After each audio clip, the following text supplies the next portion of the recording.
Hello and welcome to this review of LEGO Star Wars Set 30708 Millennium Falcon. This set of 74 pieces, rated for ages 6+, retails for $5 and came out in March of 2025. And without further ado, let's get into the review. Due to the fact that there are no figures in this set, we will just get right into the build itself here, which consists of course, the Millennium Falcon here and no other pieces. There are a couple things that, like minor gripes that I do have with this set, but we'll get into that a little bit later and just go over the major details. So first here, starting on the bottom, there's not a whole lot of detail. Like on the top, you have that gunnery seat and stuff that's not there on the bottom here, which would be more accurate if it was there, but like that's fine. I don't really know exactly how they would incorporate it anyway. Maybe like a modified circular piece right there on the center and then have something sticking off of it, but you know, that's fine. You're not really going to be looking at it from the bottom anyway. I just like that they put the landing gear there so it looks good in its sitting form there. But yeah, I think it overall looks pretty good. I do like the greebling and all the little details and stuff scattered around the top, along with the like dish here, and of course the little gunnery seat there. And I think it looks pretty good overall.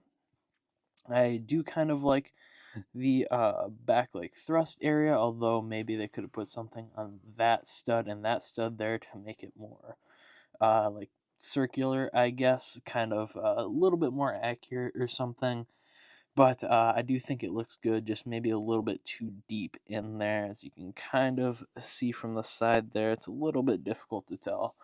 But yeah, I think they did a pretty good job overall with the details here. One other minor gripe that I have about it is in the past, like the microfighter, I believe the Millennium Falcon microfighter, I forget from which year, actually had a printed version of this exact piece, which they could have used here to make it look a bit more accurate, but they unfortunately didn't, so I don't really know why they didn't do that, because it's an existing print.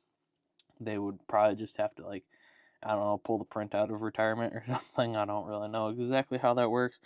But yeah, that was definitely something doable that they certainly could have done and should have done with this set. I believe like M&R and stuff said something similar in his review of the set. But overall, I think it is a neat build. I like the size of it. It feels good in the hand to kind of swoosh around a bit and stuff.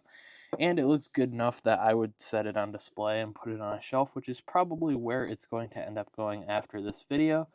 But yeah, that's really all I have to say about it. The $5 price point is the same as any other polybag, and I think it's fairly worth it in this case. I think this is a cool little $5 like desktopper thing. You can just kind of set it there. It's just big enough to have some decent detailing, but it's also just small enough to where it doesn't take up too much room on like a desk or something. So I think it's a pretty good size and feel for the price there, and I think it's a definite pickup for most Star Wars fans or like chip fans in general. But yeah, that's really all I have to say about this set. Hope you guys have a good one, and we'll see you later. Bye!